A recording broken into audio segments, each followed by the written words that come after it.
చాలును, నీ ప్రేమ చాలును, వాని ద్వారా నీవు నాకు అపవాది తోడుంటే చేత చిక్కినటువంటి చాలును శత్రువు. యేసు.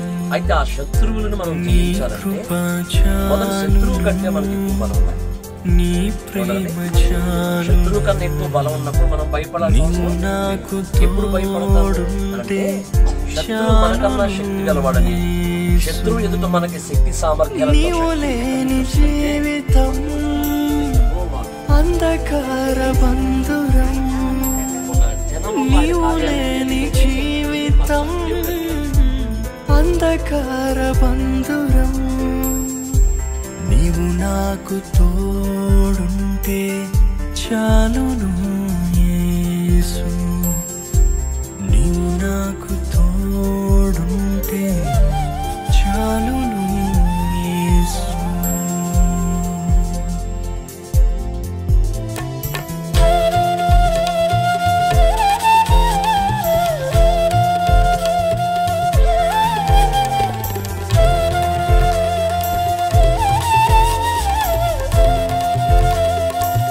సహనము కలిగి ప్రేమించుకుంటున్నాం.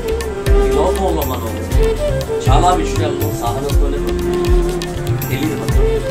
నాలో సహనం లేదు, సహనం లేదని అంటారు. కానీ ఒక మాటలో చెప్పాలంటే మనందరం సహనంతోనే అవునా కాదు? ఎన్ని సంవత్సరాల నుంచి మీరు సహనంతో ఉండబట్టే కదా ఏదో ఒక దేవుడు నాకు మేలు చేస్తాడు, ఏదో రోజు నాకు గట్టెక్కుతాను, నా పరిస్థితులు మారుతాయి, నా బలహీనతలు పోతాయి, నా సమస్యలు తీరుతాయి, నా ఇంటి వారందరూ ప్రభువు తెలుసుకుంటారని ఏదో ఒక నిరీక్షణ మనకుంది. అయితే నేనేమంటానంటే ఆ మోతుని, ఆ నిరీక్షణని మనుషుల మీద కాకుండా, లోకస్తుల మీద కాకుండా, ఇంకెవ్వరి మీద కాకుండా మనం కలిగి ఉండాల్సిన నిరీక్షణ దేవుని విషయాలలో మీరు సహాయం కలిగి దేవా ఇక్కడ వాళ్ళందరూ కూడా ఏమాత్రం సంశయం లేకుండా దేవుడు మేలు చేస్తాడని, అద్భుతం చేస్తాడని చేయడం ఈ రోజు నాకు రేపైనా అసలు ఇప్పుడు చేయగలరా? చేయగలరు. మనకి ఎన్నో ప్రూఫ్స్ ఉన్నాయి బైబిల్లో. మన పెద్దలు అద్భుతాలు చూశారు, అనుభవించారు, వాళ్ళ జీవితాల్లో వాళ్ళు చేశారు. అయితే మనం చేసిన పని సహనంతో కనిపెట్టుకొని ఉండాలి. బైబిల్ ఏం చెప్తుంది? ఆయన చెవి యొక్కి నా మొర నేను ప్రార్థన ఖచ్చితంగా నా కార్యాన్ని చాలును యేసు, నీవు నాకు తోడుంటే చాలును యేసు.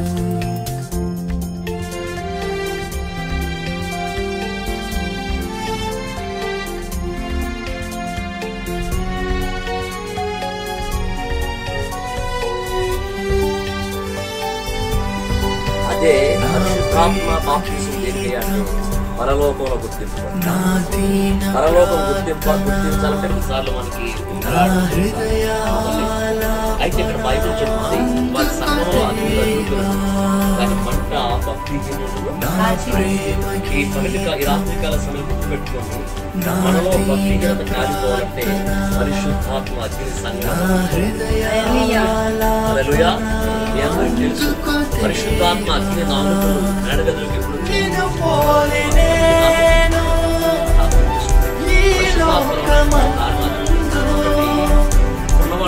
సాక్షిగా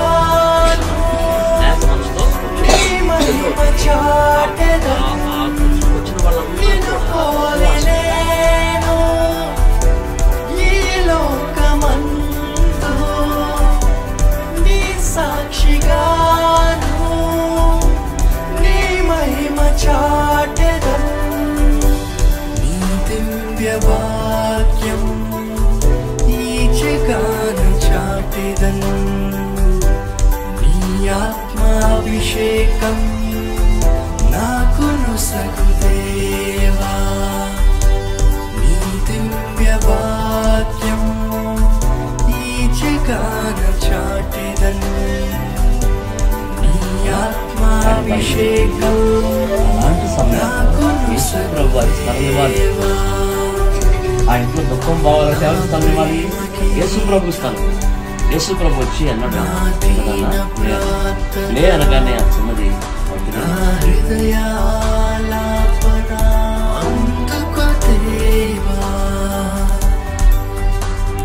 ప్రేమ గీతం నా దీన ప్రార్థన నా హృదయాలాపన అందుకో దేవా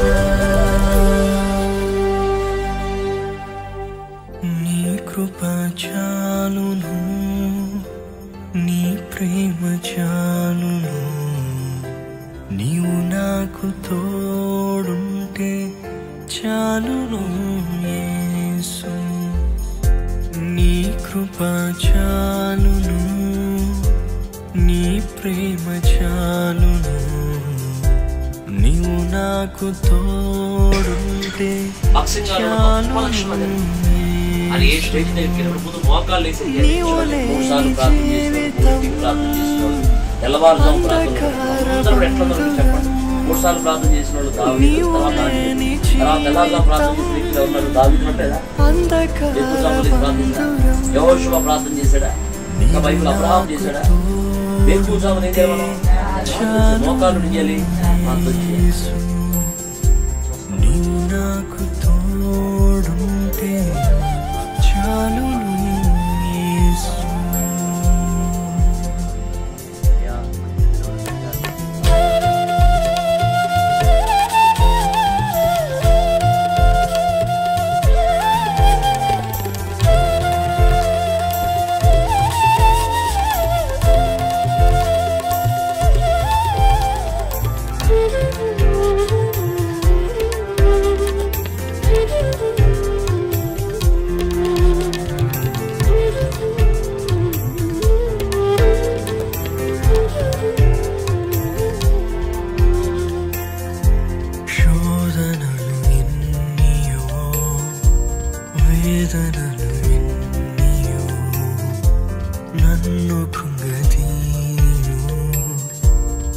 అందరూ ప్రేరేపించి కూడా ప్రార్థన చేస్తుంటే దానికి కూడా మనము అర్హత కావాలేమో అనుకుంటున్నాం చెన్నయ్య గారు కానీ పదవరాజు గారు కానీ ప్రేరేపించి కూడా ప్రార్థన చేయండి కదా మనం కూడా పెట్టాలి ఆ టైంలో దానికి కూడా అనుకో అని ఎంతకాలం వెయిట్ చేశాను ఒకరోజు నైట్ ప్రార్థన చేసుకుని పరిశుద్ధాత్మ పొందాక ప్రేరేపించబడి వారు ప్రార్థన నేనేం చేయాలని చెప్పేసి మొట్టమొదటిగా చెన్నయ్య గారు ప్రేరేపి ప్రార్థన అని వెంటనే ప్రార్థన అప్పుడు ప్రేమ వర్షం నా స్థితి ఒకటి చెప్తానికి ఏం తెలియకపోవచ్చు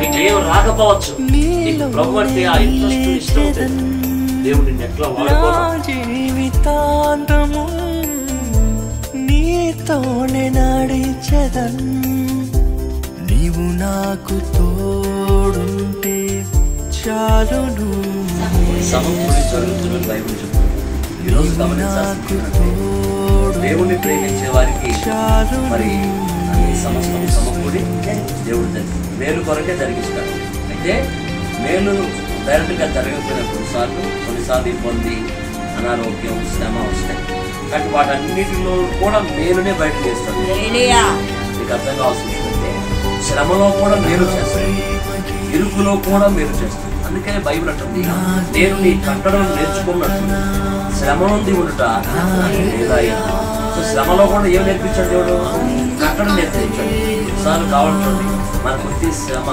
దేవుడు మరి హల్లెలూయా మనకు వచ్చే కొన్ని ఇబ్బందులు దేవుడికి మన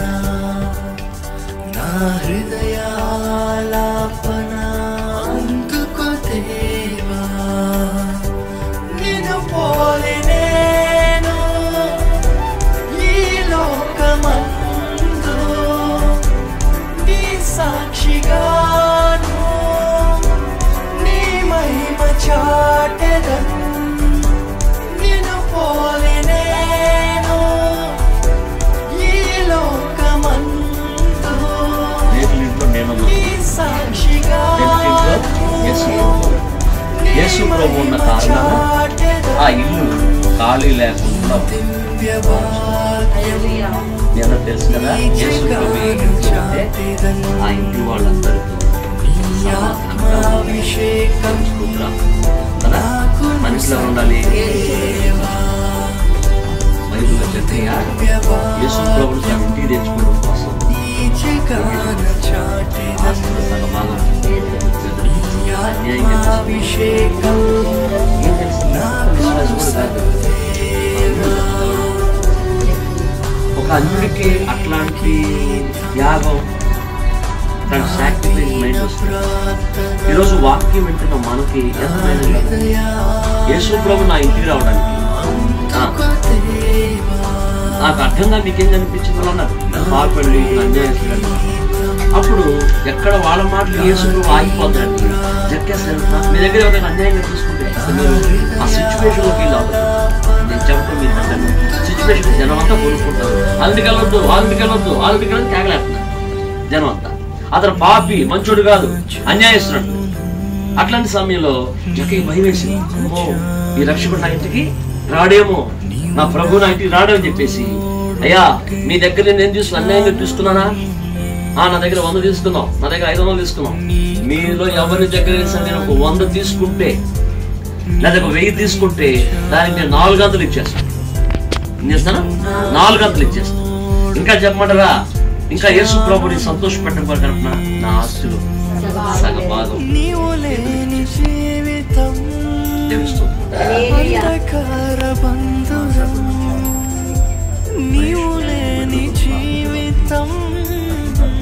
అంధకార బంధురం నీవు నాకు తోడుంటే చాలును యేసు, నీవు నాకు తోడుంటే చాలును యేసు. అప్పుడు వెంటనే ఆ యొక్క భక్తమే అన్నాడు కదా, దావీదు కుమారుడా యేసు నన్ను కరుణించు అని ఆజ్ఞాపించాడు. వాళ్ళందరూ ఊరుకుంటూ యేసు ప్రభు ఎప్పుడంటే అతను ఎలుగెత్తి దేవునికి మొరపెట్టాడు, అయ్యా నన్ను కరుణించు, నువ్వు తప్ప నాకెవ్వరూ ఈ కన్నును వెలిగించలేరు ప్రభు అని కేకలు వేయగలి. మంచి ఆరోగ్యాన్ని ఇవ్వండి, ఇప్పుడు అక్కర్లు తీర్చండి, అవసరాలు తీర్చండి, అడుగు పెట్టి ప్రార్థించుట ఈ కుటుంబానికి మేలగును గాక. జీవించండి, మేలుతో తృప్తిపరచండి, సమస్తము సమకూర్చి మేలు కలిగించండి, ఆత్మీయులను బలపరచండి. పెడుతుండగా మార్పులు కుటుంబానికి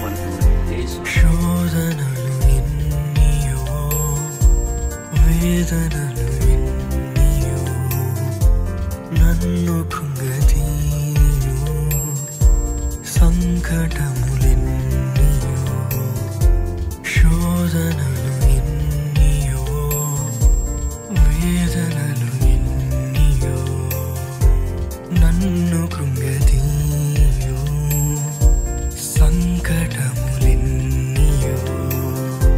నీ ప్రేమ వర్షం నా స్థితిని మార్చగా, నీ ప్రేమ వర్షం నా స్థితిని మార్చగా, నా జీవితాంతము నీలోనే నిలిచెదన్, నా జీవితాంతము నీతోనే నడిచెదన్.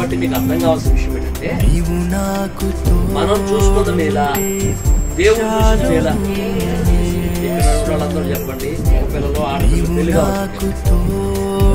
మనం చూసింది మేలా, దేవుడు చూసింది మేలా? మీరు చెప్పండి. మనం చూసింది సొదొమ, దేవుడు చూపించేది ప్రపంచం. హల్లెలూయా. అబ్రహాముకి దేవుడు చెప్పిన మాట ఏంటంటే, లోతు కనులెత్తి తన సొంత అభిప్రాయం చొప్పున పచ్చపచ్చగా ఉంది, బాగుంది కదా, తన కన్నును బట్టి తను చూసుకొని తన కళ్ళకి ఇమాజినేషన్ ఎట్లా ఉంటే అట్లా నచ్చింది చూసుకున్నాడు. కానీ అబ్రహాం అట్లా కాదు, దేవుడు కనులెత్తమని చెప్పి ఒక మాట ఎందుకు గుర్తుపెట్టుకోండి, నష్టమైంది పొందుకునేవాడు త్వరగా పొందుకుంటారు, నీకు లేట్ అయినా పర్వాలేదు, దేవుడు మంచిదాన్ని శ్రేష్టమైన వాక్యం అందరికీ ప్రభు పెడతారు. అందరూ దేవుని యొక్క చిత్తం కొరకు ఇచ్చారు. ప్రభు లేట్ అయినా ఆశీర్వాదం దేవుడి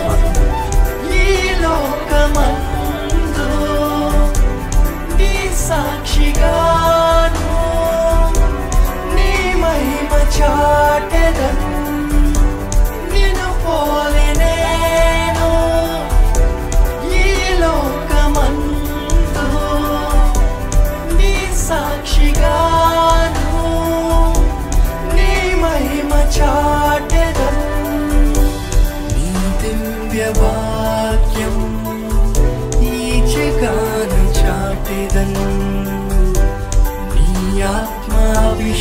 అభిషేకం నాకు నొసగుదేవా నీ దివ్య వాక్యం ఈ జగాన చాటెదన్ నీ ఆత్మాభిషేకం నాకు నొసగుదేవా నా ప్రేమ గీతం నా దీన ప్రార్థన నా హృదయా